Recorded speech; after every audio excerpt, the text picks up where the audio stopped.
Hola, mi nombre es Mariela Zamora, yo soy la secretaria de sedes y recintos de la Federación de Estudiantes de la Universidad de Costa Rica. Nos encontramos en lo que es la Semana de Diversidad con la temática de Hablemos de Diversidades y el día de hoy nos acompaña Emma Chacón, quien es lesbiana, activista, lésbica, defensora de los derechos humanos y fundadora de la colectiva lésbica feminista Irreversibles. Bienvenida a la Semana de Diversidad, Emma. Gracias, buenas tardes, ¿cómo están? Bien, por dicha. Eh, Emma, ¿quién es usted? ¿Quién es Emma dentro del movimiento, dentro del activismo? ¿Quién es Emma Chacón? Bueno, a mí me gusta decir que yo soy Emma Chacón Alvarado, que soy mujer, soy lesbiana, soy feminista. Yo me considero una persona defensora de los derechos humanos, pero además entendido los derechos humanos desde su concepto más amplio. Eso quiere decir que incluye derechos económicos, derechos sociales y culturales, los derechos civiles y políticos. Y dentro de este concepto amplio de lo que son los derechos humanos, especialmente y particularmente de las mujeres, pero especialmente las lesbianas.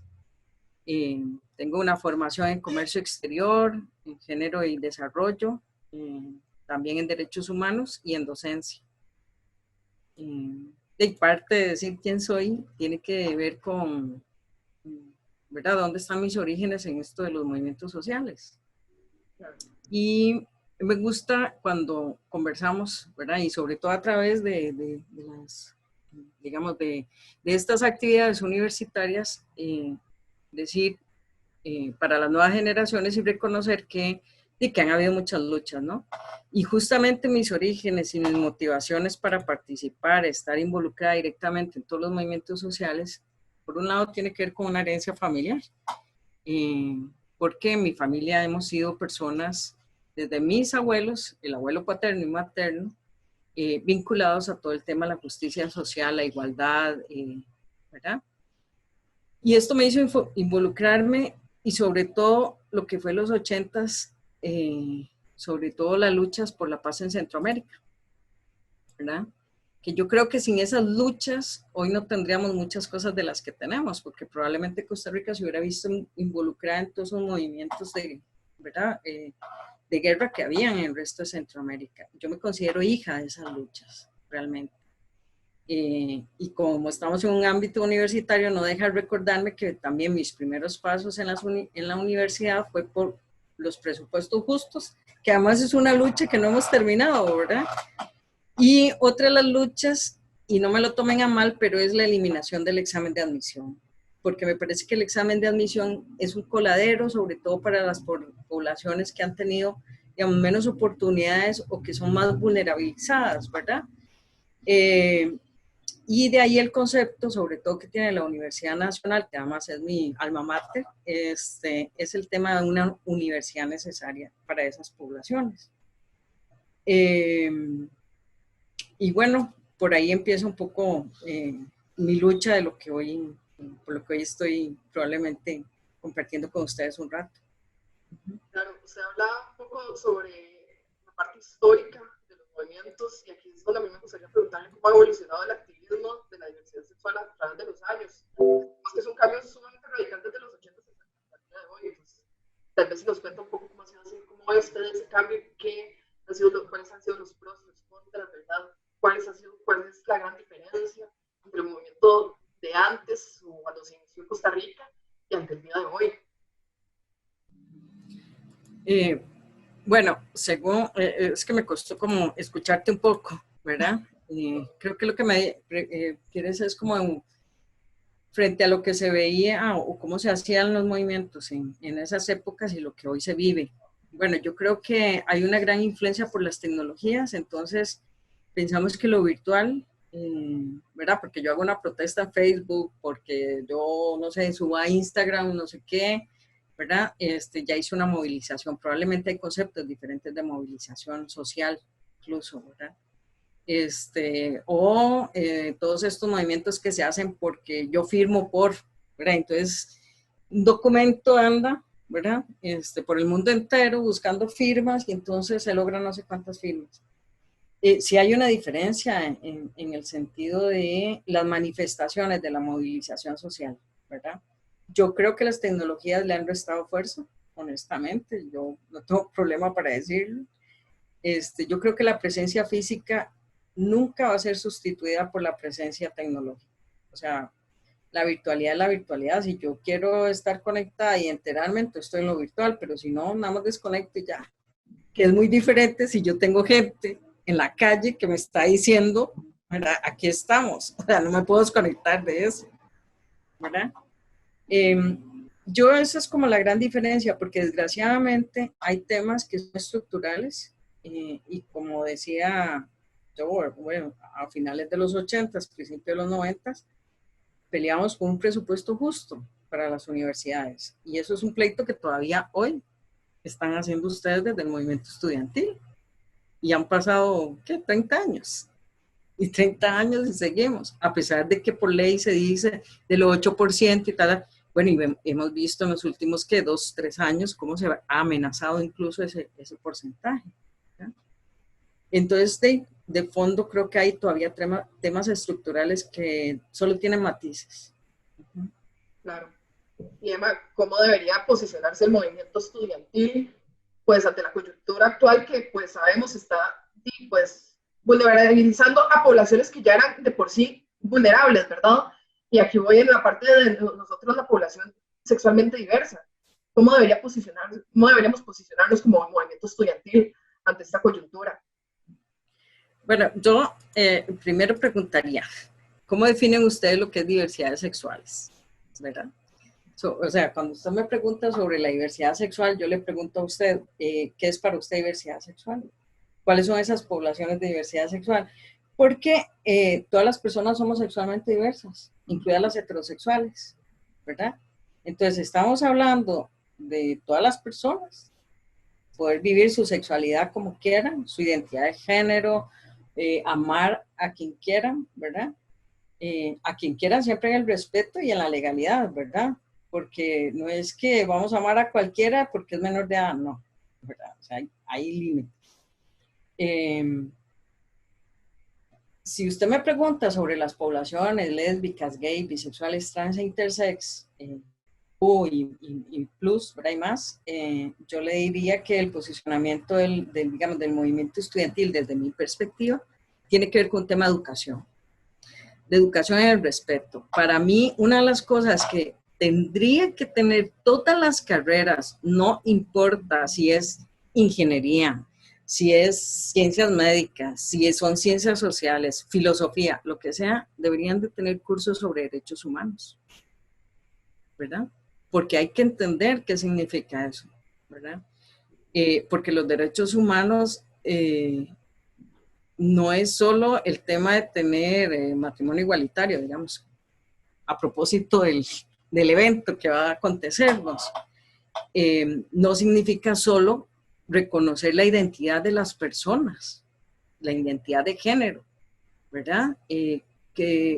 Con la cual la persona se siente identificada. Tiene que ver con que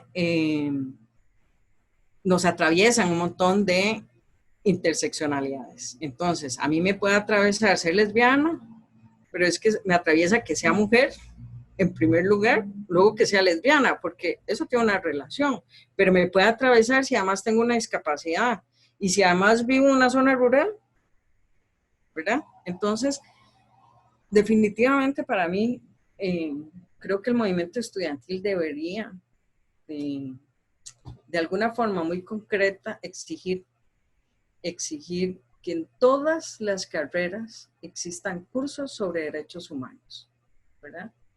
Y nos evitaríamos muchas situaciones como las que hemos vivido en estas semanas, o la que vivimos hace 2 años en un proceso electoral.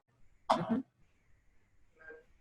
Y tal vez va a ser una pregunta un poco retórica, pero ¿qué considera usted? ¿Qué consideraría usted como diversidad? ¿Cuál sería la importancia de visibilizar la diversidad como tal, como poblaciones, como usted muy bien lo mencionaba, desde la heterosexualidad hasta la homosexualidad? ¿Cuál es esa importancia? ¿Cómo define Emma Chacón la diversidad? Okay. yo creo que es la riqueza humana. Y es más, yo diría la riqueza que tiene este mundo que habitamos, ¿verdad? Porque ni siquiera en las plantas usted va a encontrar una hoja exactamente igual a la otra. Y eso es lo que hace rico, digamos, a un árbol que tiene un montón de hojas, por ejemplo. Un mismo árbol, las hojas no son idénticas, ¿verdad? Y eso es lo que tenemos en la humanidad. O sea, ni siquiera dos personas que sean gemelas idénticas son idénticas. Va a haber algo que sea diferente, ¿verdad? Y justamente el reconocer esa diversidad, esa, digamos, esa riqueza que hay en la humanidad y además respetarla, es lo que nos hace de lo que somos, ¿verdad? Seres humanos que, y habitantes de un planeta, ¿verdad? Y que es muy rico en eso, justamente en la diversidad. Y bueno, en Costa Rica ni que hablar, ni que hablemos en términos, digamos, de la biodiversidad que se habla, ¿verdad? Que tenemos, que tanto promocionamos en el turismo, etcétera, ¿no? Uh-huh. Y tal vez si nos pudiera comentar un poco qué temas cree usted que son urgentes de trabajar como país y como universidades en el tema de derechos humanos. Uh-huh. Bueno, me parece que hay temas básicos, el tema de la educación, ¿verdad? Pero en la educación, más allá del acceso, que claramente tiene que garantizarse ese acceso universal, no solo en primaria, también en secundaria, y yo diría que hay que trasladarlo a la universidad. La universidad debería ser también un derecho humano universal. Por eso es que estoy en contra de los exámenes de admisión, porque yo creo en eso, en que la gente podría tener la posibilidad de entrar a la universidad, ¿verdad? Y que el Estado además se lo financie como se financia la primaria y la secundaria. Y no me importa que me caigan encima, pero yo en este momento de pandemia es cuando más se está dando una cuenta del Estado social, no solo de derechos, sino solidario que tenemos, y es gracias a eso, justamente. Pero además hay un tema que tiene que ver con el acoso escolar. En la educación, para mí, eso es básico, ¿verdad? Hay que atender ese tema del acoso. Y como digo, no solo en la secundaria y en la primaria, también en la universidad, porque también se da. Y ese acoso escolar se puede traducir en acoso sexual, ¿verdad? En muchos casos. O el acoso sexual termina siendo acoso escolar. Me parece que hay retos en el ámbito laboral también, muy fuertes, no solo por tener empleo, más ahora después de toda esta coyuntura donde estamos viendo, ¿verdad?, una serie de disminución de empleos y además nuevas formas, creo yo, que de cómo se va a tener el empleo, sino que sean además empleos dignos, ¿verdad?, con remuneraciones justas e igualitarias entre hombres y mujeres, un tema que hemos hablado mucho, la brecha salarial, insisto, libres de acoso sexual y de acoso laboral. Me parece que también hay temas en salud urgentes. Ustedes saben que existen los lineamientos y protocolos para la hormonización de las personas trans. Bueno, ¿qué tan efectivos están siendo para llegar, digamos, a los lugares más básicos? Los EVAIS y las clínicas. Yo sé que la Caja hace un gran esfuerzo en ese sentido y ha hecho un esfuerzo de capacitación, pero bueno, yo creo que hay que hacerlo. Hay que seguir haciéndolo y hay que seguir haciendo además un trabajo de que la atención de la salud tiene que ser integral. En el caso de las mujeres, dependiendo de su orientación sexual y su identidad de género. Lo mismo sería para los hombres, pero hablo de las mujeres porque obviamente, ¿verdad?, es mi vinculación más directa. Y soy mujer, soy lesbiana y he vivido, digamos, esos procesos de salud que tiene que ver con una atención de la salud sexual, la salud mental y la salud reproductiva. Porque no es lo mismo que un ginecólogo, una ginecóloga atienda a una mujer lesbiana que a una bisexual o a una hetero. Y a una mujer trans, ¿dónde la atiendes? ¿En el oncólogo o en ginecología? ¿Verdad? Entonces, hay que tener como una claridad y ya hay lineamientos también de la Caja de cómo tener que hacer, digamos, esa atención integral dependiendo de la orientación sexual. Me parece que otro gran reto yo creo que hay que trabajarlo mucho a nivel de la justicia, ¿verdad? Tenemos que hacer procesos de denuncia más amigables, ¿verdad? Que la gente se sienta más tranquila y segura para hacer denuncias. Y sobre todo las discriminaciones, ¿verdad? Que hay que tipificarlas como crímenes de odio. Yo no creo en hacer como una ley aparte. Yo creo que el Código Penal, los delitos se puede reformar haciendo el agravante. O sea, que si hay una violación a una mujer y esa violación tiene un origen porque ella es lesbiana, con esa concepción terrible, patriarcal, machista, heteronormativa, de que una mujer, para que deje de ser lesbiana, con el perdón de la expresión, tienen que cogérsela bien, y tiene que cogérsela bien un hombre, ¿verdad? Por eso es lesbiana, pobrecita. Y a través de eso se cometen violaciones, ¿verdad? Entonces, esas violaciones, si tienen ese componente, tiene que, y yo no tengo lenguaje legal porque no tengo formación en derecho, y no sé si la palabra adecuada es para decir que si es una violación y tiene el agravante de que es por odio, entonces si te tipifique como un crimen de odio y tenga un agravante. Entonces, si te van a condenar por 5 años por violación, que el agravante tenga otros 5 años. ¿Me explico? Creo que esos son retos, definitivamente, ¿verdad? Y creo que otro reto que nos toca, y a veces lo vemos muy lejano, y sobre todo cuando estamos en la universidad, ¿verdad? Es el tema de ser personas adultas mayores. No se vale que cuando seamos adultas mayores tengamos que volver al closet, en los hogares o en las residencias, ¿verdad? De personas de tercera edad, o ser violentados por nuestras familiares, o, ¿verdad? Y por un tema del patrimonio, como lo están haciendo muchas personas en este momento con personas adultas mayores, o las abandonan en los hospitales, ¿verdad? Son muchos los retos, no acaban, ¿verdad? Y esos son como retos que me parecen muy importantes para ir mejorando la calidad de vida de las personas, y sobre todo en nuestras poblaciones LGTBI, ¿verdad? Para finalizar, tal vez si nos comenta un poco cuál es su posición ante los ataques de las fracciones legislativas. Yo sé que es un tema que ha estado en boca de todos y es necesario saber cómo nos sentimos como población ante los ataques que estamos recibiendo por parte de los partidos con el tema del matrimonio igualitario, y pues esto trae todo trasfondo social, ¿verdad? Entonces, tal vez si nos comenta acerca de eso. Bueno, a mí no me sorprende en mayor medida lo que ha pasado, digamos, en la Asamblea Legislativa en estos días, porque hay que tener una cosa muy clara: esas personas tienen un público, un votante cautivo, y a eso les deben, digamos, explicaciones, y le deben evidenciar que ellos están haciendo, ¿verdad?, hasta lo imposible, hasta lo más, ¿verdad?, con tal de, ¿verdad?, de imponer, ¿verdad?, su moral religiosa, ¿verdad? Es lo que tienen que hacer, digamos.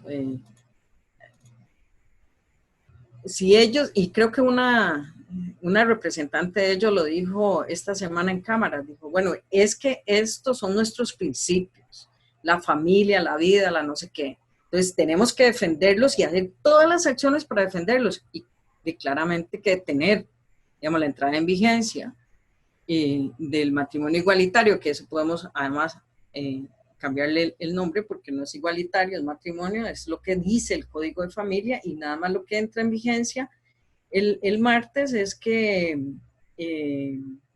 simplemente el inciso 6 del artículo 14 se elimina, o sea, deja de prohibirse el matrimonio entre personas del mismo sexo, y no es matrimonio gay, no es matrimonio igualitario, no, es el matrimonio que está estipulado en el Código de Familia.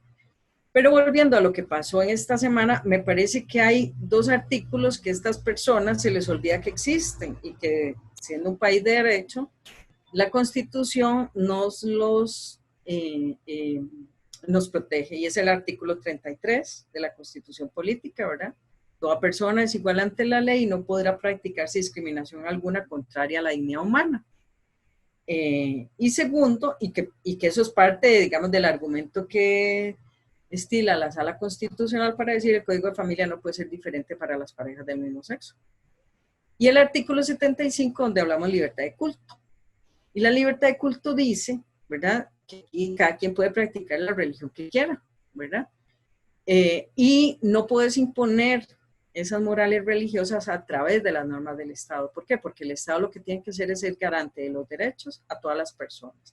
Independientemente de la espiritualidad de cualquier persona, el Estado no debe de tener espiritualidad, porque el Estado no es una persona. El Estado es todo un aparato, son una serie de instituciones y tiene que garantizarnos tanto a esas personas como a mí, como a usted y como a todo el mundo esos derechos, ¿verdad? Entonces, no puede hacer eso, ¿verdad? Y yo, como yo no le puedo imponer a esos señores o a esas señoras, ¿verdad? Que yo no creo en ningún Dios, que para mí no existe, ¿verdad? Ellos no pueden imponerme a mí y decirme que sí existe y que yo tengo que seguir ciertas morales. No, eso es del ámbito muy privado. Si yo decidí comulgar con una espiritualidad X, una religión X, yo decidí someterme a esas normas morales que tenga esa institución. Si yo no, nadie tiene por qué obligarme. ¿Me explico? Y eso es lo que garantiza el artículo 75, aunque indique que el Estado sea católico, apostólico y romano, lo cual además fuera en nuestras épocas es más que decir que fuera de tono. Pero yo lo vería en esos términos. Ellos tienen que cumplir con, y de hecho hoy, bueno, salió otra noticia que lo intentan, o sea, lo van a seguir intentando incluso después de que entre en vigencia mañana. Gracias, Emma. No sé si quisiera hacer un comentario de cierre. Bueno, pues pensar que estamos en una semana crucial donde Costa Rica da un paso más, acercándose digamos, a concretar, digamos, que un mundo mejor es posible, a ir concretando y acercándonos cada vez más al tema de la igualdad. Creo que es un momento interesante, histórico, y debo decir que me siento muy emocionada en poder vivirlo. Realmente hace 30, 35 años no me lo podía imaginar. Solo vacilaba una tía mía, tengo que contarles esa anécdota porque ella me pasaba molestando cuando ya mis primas empezaron a casarse en los 90 y ¿usted cuándo se va a casar? Y yo, ay tía, cuando sea legal. Ay, pues sí que es, Emma, ¿verdad? Y vea las cosas de la vida. Espero que no me lo pregunte ahora porque creo que le diría que no sé. Pero sí, muy emocionante. Creo que hay que entender que esto es un paso más, pero que aquí no acaba la lucha. Seguimos adelante. Muchas gracias, Emma. Gracias por ser parte de nuestra Semana de Diversidad.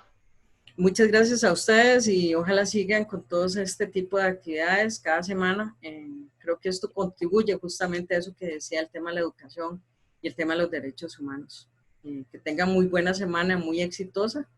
Y bueno, nada, que luego estaremos en las calles cuando podamos salir a celebrar este paso histórico en el país. Gracias.